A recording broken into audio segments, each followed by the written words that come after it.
Drage gledalke, spoštovani gledalci, pozdravljeni v oddaji Moj odnos do zdravja. Z vami sem dr. Neja Zupan, specialistka naravnega zdravljenja. V goste sem povabila eno prav posebno damo, Andrejo Brumec. Andreja Brumec je vsestranska ženska, če jo z dvema besedama poimenujem, je alkimistka življenja. Iz vseh sestavin, ki jih je imela, je naredila čudovito alkimijo. Ona je po poklicu, po osnovnem poklicu glasbena pedagoginja, ampak se je potem naprej izobraževala tudi in dopolnjevala umetnost glasbe z umetnostjo zdravljenja. Dobrodošla, Andreja, v tej oddaji. Pozdravljena, hvala Neja za povabilo. Ja, prosim. Povabila sem te zato, ker je tvoja zgodba tako zelo zanimiva. Pred dnevi si mi rekla, da ti nisi na take težke zgodbe šla skozi, ampak da si že iz svoje osnovne družine prinesla vrednote. To je danes res redko. Daj nam več povej o svojem otroštvu, kaj so ti tvoji starši dali, kaj je tisto, kar je res zlata bilo vredno. Ja, res je. Jaz sem ena izmed tistih srečnic, ki sem se rodila v družini, kjer sta mi starša poleg vseh njunih izzivov nudila oporo, ljubezen in pa seveda neomejno svobodo. Tako da sem se lahko razvijala na vseh področjih svojega življenja. Moj prvi učitelj je bil moj oče, ki me je že pri 3 letih postavil na smučke, me naučil plavati, drsati, skratka, skozi otroštvo me je naučil mnogih športov in seveda s tem mi je dal tudi priložnost, da sem krepila ne samo svoje telo, ampak tudi duha. Vedno me je opozarjal, da moram biti vztrajna in da nikar ne obupam, čeprav se na začetku pot zdi težka. Tako da že pri 9 letih me je vpisal v glasbeno šolo. Takrat sem sicer najprej mislila, da to ni zame, ker sem bila vsestransko športno aktivna, vendar sem kmalu ugotovila, da je glasba tista, ki bo moja večna spremljevalka in da v bistvu mi glasba odpira vrata v svet čustev, izražanja, ustvarjalnosti in da glasba ni samo umetnost, ampak orodje, s katerim sem lahko izrazila svoje najgloblje misli in čustva. In seveda skozi otroštvo, prav zaradi tega, ker sem imela svobodo izražanja, ker od mene niso pričakovali, da sledim in sem pozorna, kaj mislijo drugi, je bila to velika popotnica in najlepša darila, ki sem jih dobila od svojih staršev, so bile vrednote, vztrajnost, vzajemnost, srčnost, ljubezen, radost, igrivost, ustvarjalnost in pa seveda strast do življenja, ker vedno vse, kar sem delala na polno, z vsem svojim žarom. In tako sem tudi v bistvu spoznavala, da vsaka želja, ki prihaja iz srca, ima v sebi to moč, da se uresniči. Še posebej, če je to podprto z radostjo. In to sem hotela potem želela predati, ko sem začela poučevati na glasbeni šoli. Sem vse to želela predati svojim učencem, glasbenikom, kar mi je seveda tudi uspevalo. Imela sem namreč idiličen orkester, ki je bil moj ponos, ker je odražal mojo predanost, mojo ljubezen do dela in do glasbe. Tekmovali, zmagovali smo na največjih odrih, mednarodnih, svetovnih tekmovanjih. Čeprav je bilo moje načelo, da ne tekmujem za nagrado, ampak da želim poustvariti najlepšo, najbolj čutno glasbo, kjer bodo moji glasbeniki kanal za nekaj veliko večjega, kakor sem napisana nota. In seveda nismo imeli konkurence, ker je bila to res srčna tako glasba.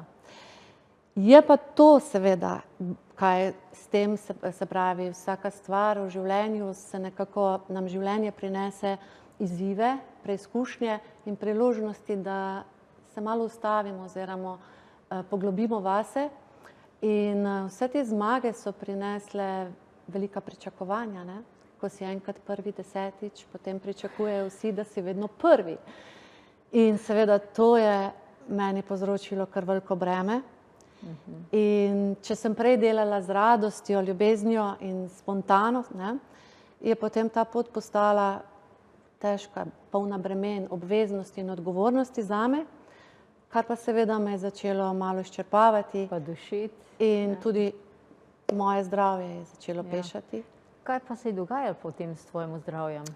V bistvu bila sem samo izčrpana, ampak v tem obdobju sem začela, ker takrat sem bila že preko 40 let, nisem bila več toliko mlada, bilo je 20 let dela za mano že uspešnega, koncerti, poletne šole, mednarodna tekmovanja, potem razni mjuzikli. Jaz sem namreč tudi potem, ko sem organizirala te prireditve, se poskušala izraziti v vsem. Jaz sem tudi plesala v mladosti, jazz, balet, izrazni ples. Pri 40-ih sem šla stepat, prosim. Čist hudo, vsestranska ženska. In sem se v teh prireditvah sem bila povezovalka, sem dirigirala, sem solo odigrala kakšno skladbo, sem odplesala in seveda sem se lahko izživela na vseh področjih, ampak takrat sem v bistvu pomislila, da je ta hiperaktivnost, moja predanost, srčnost vseeno pustila sledove na mojem telesu, ki pa je bilo malo izčrpano. In ravno v tem obdobju sem spoznala svojega moža, terapevta, Tomislava, ki je v meni odkril velik potencial terapevtke, me naučil osnovne tehnike, za kar mu bom vedno hvaležna. Ampak seveda jaz ne bi bila jaz, če ne bi spet dodala v te terapije nekaj svojega. Ko sem se poslovila od glasbene šole, se nisem nikoli poslovila od glasbe. In zato sem potem dodala v svoje terapije zvočno terapijo, torej zvočne masaže, meditacije, pridobila sem nova znanja japonskega liftinga, Tao face joge, številna znanja z področja nutricizma, ajurvede, starodavne tehnike, tradicionalne kitajske medicine. Skratka, želela sem osvojiti vsa znanja, da bom lahko ljudem pomagala do boljšega zdravja, iz stiske, do tega, da se bolje počutijo v svojem telesu, v svoji koži. Daj mi povej, inštrumenti, ki si jih poučevala v glasbeni šoli, pa inštrumenti, ki si jih potem začela uporabljati za glasbeno zdravljenje, za meditativno glasbeno izražanje. Ali se ti inštrumenti med sabo kaj razlikujejo? So to isti inštrumenti, pa se mogoče razlikuje samo tip igranja? V bistvu so ti inštrumenti različni, se pravi, je klavir ali pa harmonika, klavirska harmonika, ki sem poučevala. Ja, se razlikuje od tibetanske sklede ali gonga, seveda. Ampak, ko enkrat sprejmeš glasbo kot zvok, ki prihaja iz tebe, ker zvok ima najmočnejšo vibracijo, in če pomislim, da sem že kot harmonikašica skozi svoj orkester privabljala tone, ki so bili, mi smo izvajali skladbe, katere so izvajali recimo v simfoničnem orkestru. In te skladbe so zvenele, če si zaprl oči, enako kot recimo harmonikaški orkester za kakšno solo flavto, solo violino ali balalajko, je zazvenel enako, kakor če bi poslušal simfonični orkester. Torej, ko ti ustvariš zvok, ne glede na to, kakšno orodje imaš, kateri inštrument, je pomembno, da ta zvok deluje blagodejno, zdravilno in to mi je zelo uspelo, ker na ta način smo se izražali, tudi sem se izražala kot pedagoginja in moj mož je vedno rekel, veš ti, pravzaprav vse te uspehe in zmage, ki si jih dosegla skozi tvojo terapijo, energijo, ker si imela vse otročke priklenjene nase in oni so bili kakor, da so v psihokinezi. Ko si se ti gibala v desno, so šli vsi s tabo, se pravi, to je bilo kakor en človek, eno srce, in to je tisto, kar je ustvarilo to čarobnost in to sem potem prenesla v terapije. Ja, se pravi, otroci so že čutili tisto energijo, pa ti še nisi vedela, da je to v bistvu že v tebi, da se že izraža. Majčkeno je bilo treba še časa, da si ugotovila tudi, da imaš tudi sposobnosti, ki ti pomagajo, da tudi pomagaš pri zdravju. Drage gledalke in gledalci, po oglasih pa nadaljujeva pogovor z Andrejo.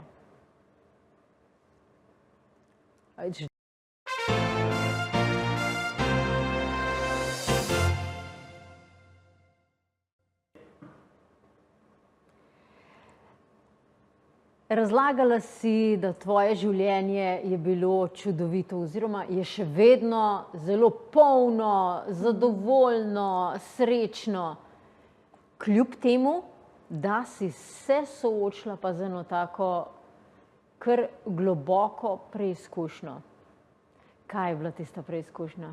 Ja, kar globoka preizkušnja in sicer izkušnja, ki mi je dala veliko v življenju, predvsem zato, ker sem se mogla sprijazniti, da moja največja želja imeti otroke. Ko sem bila študentka, sem prijateljicam vedno rekla, da bom imela 6 otrok, ker imam zelo rada otroke.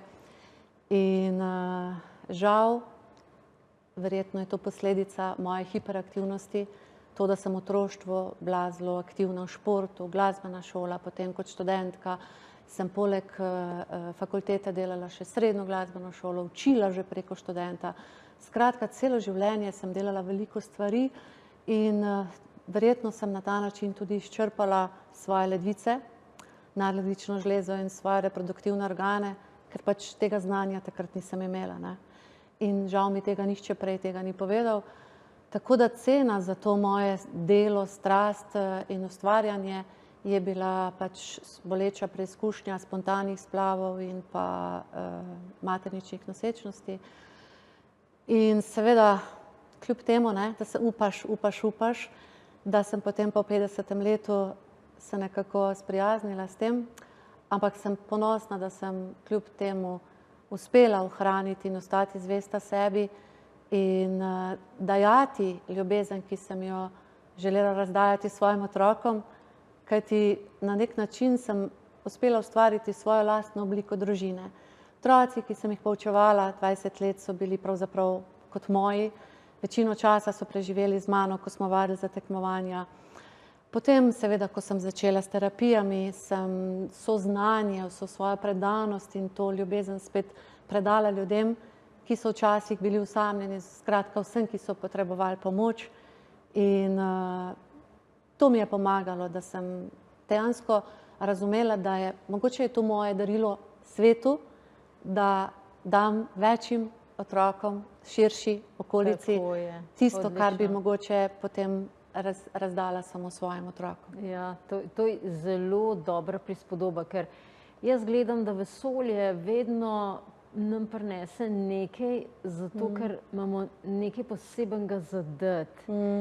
Me pa vseeno zanima, s katerimi čustvi si se ti takrat soočala, ker to je bilo verjetno tista stvar, s katero si najbolj mogla delati, čustva, misli. In kako si to presegla? Mogoče dajva prvo za začetek, katera čustva, pa bojo šle pa na misli, pa kako si te stvari presegla.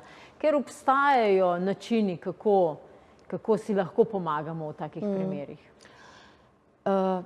Moram priznati, da s čustvi sem kar dobro, se pravi, sem znala ta čustva uporabiti kot nek kompas v življenju. Da so mi bila čustva vodilo, kje sem, ali sem na pravem mestu, ali sem med pravimi ljudmi, ali grem po pravi poti. In tukaj recimo se je vedno pojavila želja, upanje, potem žalost, razočaranje, ne. Ampak to je spet popotnica iz mojega otroštva, ko so mi starši pač dali ogromno vrednot in sem že takrat razumela, da v bistvu osvojila to, da sem znala se veseliti malih radosti. Da sem znala se veseliti v bistvu trenutki, da so bili moji trenutki smeha, da sem z odprtimi rokami sprejela izzive in bila ponosna za vsako malo stvar, ki sem jo naredila. To mi je dalo moč, da sem potem vsak dan našla nekaj novega, preusmerila pozornost svojim učencem, poskušala vse tisto, kar želiš predati, se pravi svoje znanje, izkušnje nekomu, kjer ga želiš vzgajati, ne, sem ugotovila, da je ogromno otrok, ki so potrebni, ker starši nimajo časa zanje, ker mogoče nimajo znanja in sem potem otročke učila raznih tehnik dihanja, kako se umirjajo, da nimajo treme. In učila sem jih plesati, da vse, kar so zaigrali, so morali znati zaplesati. In učila sem jih, da v življenju nič ni težko, tudi ko so dobili, ker ti moji otroci so tekmovali v neomejenih starostnih kategorijah, se pravi, so tudi 10-letniki tekmovali za srednješolci ali akademiki. In ko so dobili note, sem jim rekla, to sploh ni težko. In oni so, je pa zelo lepa skladbica, ne? In oni so potem skozi to radost, veselje in željo, da so lahko bili del te skupine, potem vadili in ustvarjali. In se mi zdi, da sem ogromno otrokom lahko dala veliko popotnico za življenje in to me je reševalo. Se pravi to, ker si toliko, rekla si, da si veliko spontanih splavov doživela, veliko izven materničnih nosečnosti, in da si bila opremljena že od doma, da si v majhnih stvareh iskala radost in ne, ja, zdaj mi bo pa samo to radost prinesel. To je zelo velika stvar v bistvu, ker veliko ljudi reče, zdaj pa samo, če bom tole naredil, bom pa jaz srečen. Ampak ti pa ples, pa kako sem otrokom pomagala, da so se smejali, pa da so plesali, pa tudi, če je bilo nekaj težkega, lepa skladba, dajmo jo skupaj zaigrati, ne. To je tista zelo pomembna. In zdaj si v bistvu že povedala tudi svojo miselno naravnanost, ki vedno išče, tudi če je nekaj težkega, išče nekaj pozitivnega. In to ti sigurno pomagalo iti čez vse te prepreke. Seveda. A je to nekaj takega, kar bi ti svetovala našim gledalkam in gledalcem, da iščejo vedno? Ja, seveda. Jaz v bistvu velikokrat poudarjam tudi mojim pacientom, prijateljem, znancem, da danes imamo na voljo ogromno literature, ogromno modrosti. Ampak če mi samo nekaj slišimo in tega ne ponotranjimo in ne poskušamo začutiti, ali je to res dobro za nas, ne? Ali ta hrana nam ustreza, ali je res to prava tehnika zame, da se v bistvu ljudje bolj posvetijo sebi in da mogoče namesto, da sodijo, da tekmujejo, da se primerjajo, preprosto spoznajo, da je vsak edinstven, da je vsak, samo jaz imam tak prstni vtis in ti tudi, ne? In če recimo gremo iz okvirja od sodbe, ker ni slabih in zlobnih ljudi, so samo drugačne energije, ki so recimo meni ali tebi nekompatibilne. In ko stopimo iz tega okvirja sodbe, tekmovanja, saj sama veš, da ko mi začnemo tekmovati, bomo v stresu, bomo ves čas na preži, ker vedno se bo našel nekdo, ki bo s časoma boljši od nas. In ko sodimo, nima smisla, se pravi, vsak človek ima svojo zgodbo in tukaj se potem začne, ko preprosto odpremo srce in sprejmemo to drugačnost in se zavemo, da so radosti res v malih trenutkih. Jaz recimo organiziram retrite, lani sem začela organizirati retrit na Zanzibarju, že 2 smo izpeljali, ne? In recimo veliko potujem, ampak Zanzibar ima posebno mesto v mojem srcu. In ko peljem tja ljudi, vidim, da so kot razposajeni otroci, ker se mi zdi, da tam te energije, narave in te preprosti ljudje sprožijo to, da vsak začuti in spozna, da vse to, kar rabimo za svojo srečo, je že v nas, ampak smo žal v tem hitenju, iskanju neke navidezne sreče pozabili na to, ne?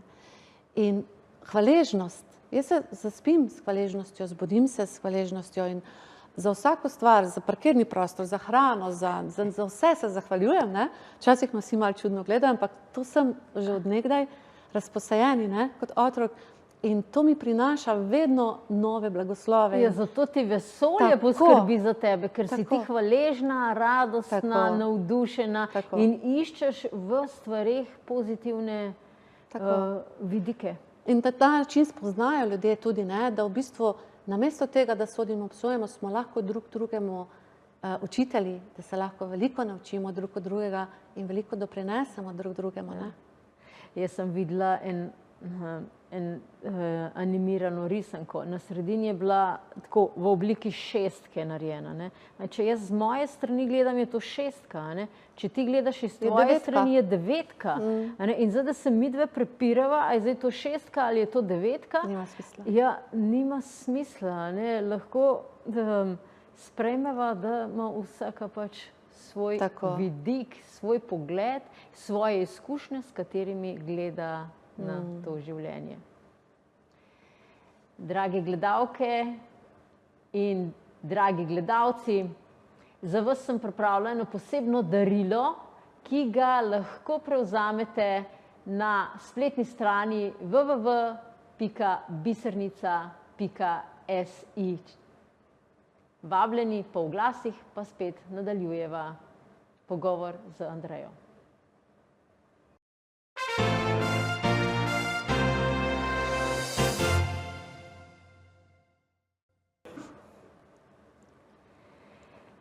Povedala si, Andreja, da si v enem obdobju prišla do te izgorelosti, da ti telo ni več dobro funkcioniralo. Imela si ogromno stvari, ki so te tako zelo zanimale, ampak telo je pa rekel, daj ti majčkeno konje ustavil. Kaj se je takrat dogajalo? Kako si čutila to izgorelost v sebi? V bistvu sem čutila, da telo rabi nekaj več, se pravi, da moram ukrepiti svoje ledvice, da moram si spočiti. A si bila bolj utrujena? Veš kaj, premalo sem spala.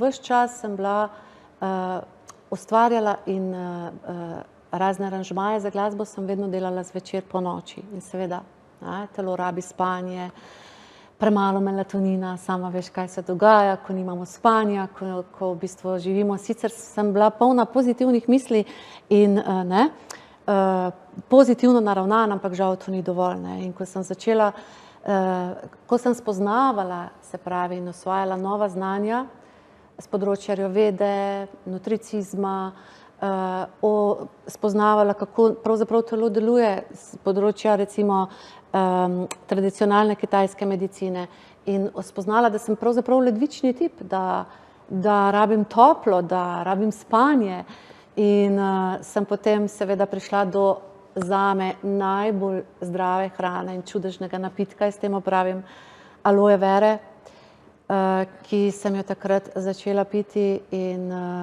aloja pravzaprav je med vsemi rastlinami, kraljica med rastlinami, več kot 5000 let stara, čudežna rastlina, že znana od nekdaj, že Egipčani, Rimljani so jo častili kot čudežno rastlino.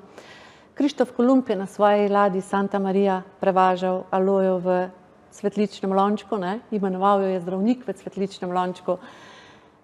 Afrodita, Kleopatra sta ohranjali svojo lepoto zahvaljujoč pripravkom iz aloje.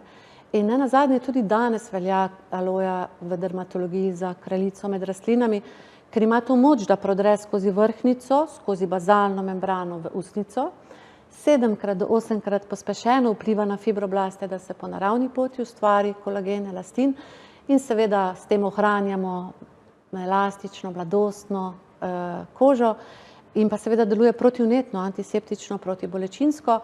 Potem tudi dokazano je, da aloja ima to moč, da prodre skozi tanko plast črevesja, odplavi vse bakterije in napolni črevesje za zdravo floro. In seveda, ko gre ne samo za zakisanost, ampak za sluzenost, je tukaj aloja tista, ki najbolj učinkuje. In meni je pomagala, jaz sem v bistvu zelo hitro, se je moje telo opomoglo, prej sem vzela kakšen antibiotik, ker nisem vedela, kaj mi to povzroča. Potem pa sem dejansko posegala samo po naravnih dodatkih, to je bila predvsem aloe vera. Je pa res, da sem takrat začela tudi predavati za podjetje, ki ima aloe vero gel. Torej, to ni aloe vera sok, ker mi moramo vedeti, da na tržišču je ogromno aloe različnih in da je razlika med sokovi ali pa gelom. Torej, sok ponavadi pridobijo, da stisnejo list aloe, kjer so lahko tudi škodljivi aloini in antrakinoni, ki pa lahko povzročijo kakšno alergijo ali drisko, stranske učinke, medtem ko tu gre samo za gel, to je tista čista sredica aloje, ki je stabilizirana preko 2 urah in zato se ohranijo vsi naravni vitamini, minerali, aminokisline, saponini, acamanan. Mislim, da svetovna literatura že v večini svetovnih literature lahko preberemo, da je preko 270 substanc, ki dobrodejno delujejo na telo. Jaz takrat, ko sem imela recimo raka, sem dobila diagnozo raka, jaz sem ogromno aloe vere popila. No, tudi zdaj jo še popijem, zato ker aloe vera, kaj je meni pomagala in to je zame res, to je čudežna rastlina. Pomagala, da je moje telo ostajalo hidrirano in je sproti odplavljalo vse strupene snovi. Tako. Ker rakove celice same po sebi proizvajajo preko 60 različnih strupov in to je vsakodnevno treba ven lifrati. Zato se jaz počutim fantastično. Jaz v teh 15 letih, to je moj jutranji ritual. In to je prvo, kar moje telo dobi zjutraj. In moram reči, da res nimam nobenih težav z prebavo, s presnovo, z gripami, virozami, hormonskih težav. Res se počutim, vedno imam dovolj energije, to je pomembno. Jaz sem bila recimo zelo zaprta. Ja. Kakati nisem mogla, včasih tudi po 10 dni, ko sem jaz to aloe vero začela. Ni enega dneva, no, tako bom rekla, to bi se zlagala, da ni bilo enega dneva, ampak v 6 mesecih, recimo po tistem, ko sem jaz aloe vero začela piti, 2, mogoče 3 dnevi, da en dan nisem šla, ne pa 10 dni. In to je res taka čudežna rastlina. Jaz bi mogoče samo svetovala poslušalcem, da obstaja poskus, veš, ko sem tega jaz prikazala, ta poskus. No, mogoče to povem, da midve sva se srečali, ne, midve sva se že prej kje sva se midve srečale? Sva se že prej, še pred tisto aloe vero, ampak ko si pa ti meni naredila demonstracijo aloe vere, ker jaz sem že prej tudi več let prej sem pila aloe vero, ampak jaz sem zmeraj kupila rastlino, pa lupila, pa sredico ven, pa tisto popila, zato ker zmeraj je bilo nekaj noter, v tistih različnih sokovih in enostavno niso bili v redu. Pa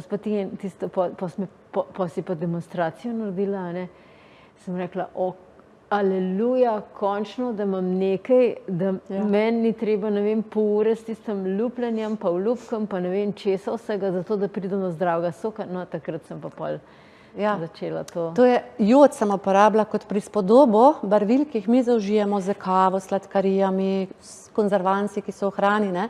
In vse to nekako zakisa in zasluzi naše telo, ne. In takrat sem imela neko alojo, ne vem, kje sem jo kupila, v eni trgovini, v mlekarni. In si videla, da ko sem dala velik zamašek te aloje, se v bistvu nič ni zgodilo v tej raztopini joda, ne. Ko sem pa dala mali zamašek te aloje pa gela, ne, pa se je v trenutku razbarvala, se pravi, čisto brezbarvna postala voda, tako da res svetujem poslušalcem in vsem, ki kupujejo alojo, ki vedo za te blagodejne učinke, da mogoče si kupijo jod in naredijo poskus, da bojo videli, kaj dejansko pijejo, ne. Ali pa preprosto pokličejo tebe ali mene in jim svetujemo o aloe veri, katero alojo zbrati, ne. Ja, res je, res. Se pravi, ti si to aloe vero veliko pila in si se popolnoma moje izkušnje so res ozdravila, hidrirala. Zato, ker res, ko tebe pogledam, ti si po ajurvedi bolj vata tip. Jaz sem tudi zelo vata tip. Vata tipi ljudi imamo, ponavadi smo zelo izsušeni. In meni je ta aloe vera zelo pomagala, zato da je moje telo končno hidrirano postalo, pa ne samo telo. Jaz spala nisem. In ko sem začela, tudi že prej z rastlino, ko sem delala, ko je moje možgane to čistilo, se je cel telo začel čisto drugače obnašati. In enako se je meni dogajalo, se pravi spanje, boljše spanje. Jaz sem imela po zimi, ko imamo nogavice, sintetika in izsušeno kožo, zdaj, ko pijem alojo, ker se veš, od znotraj prihaja vse, ne? Kar ne gre skozi črevesje, udari skozi kožo. In ko mi pijemo alojo in ko prečistimo črevesje, potem se tudi koža, ne? Stanje kože izboljša. Tako da vsem, ki imajo dermatitis, luskavico, psoriazo in težave s kožami, svetujem alojo. Jaz sem imela mešan tip kože, jaz sem imela zelo suho kožo, ampak zdaj pa imam kožo kot dojenček, vedno rečem. Se vidim, da izgledaš kot mladenka, se pravi, to je tudi anti-age. Ja, seveda, lepota prihaja od znotraj, ne? Ja. Torej, ko mi poskušamo nahraniti našo kožo, nobena krema ne bo naredila takega učinka, kot da ti spiješ alojo in hidriraš od znotraj, ne? In seveda tudi uporabljam jaz tudi kreme, ki so na bazi aloje, ne na bazi prečiščene vode, ne? Ker voda potegne vlago iz naše kože, aloja pa dejansko pride tja, kamor mora, ne? Skozi bazalno membrano. Odlično. Hvala, Andreja, za to, da si prišla semle, za to, da si nam svoje bogate izkušnje, tako iz svojega življenja, kot s tem, kaj si ti uživala, zato da ti je pomagalo v življenju, vse to podelila z našimi gledalci. Z veseljem. Hvala tudi tebi še enkrat za povabilo. Gledalke in gledalce pa vabim, da na www.bisernica.si/darilo prevzamete darilo Čudežna moč možganov. Hvala, ker ste bili z nami. Lep pozdrav.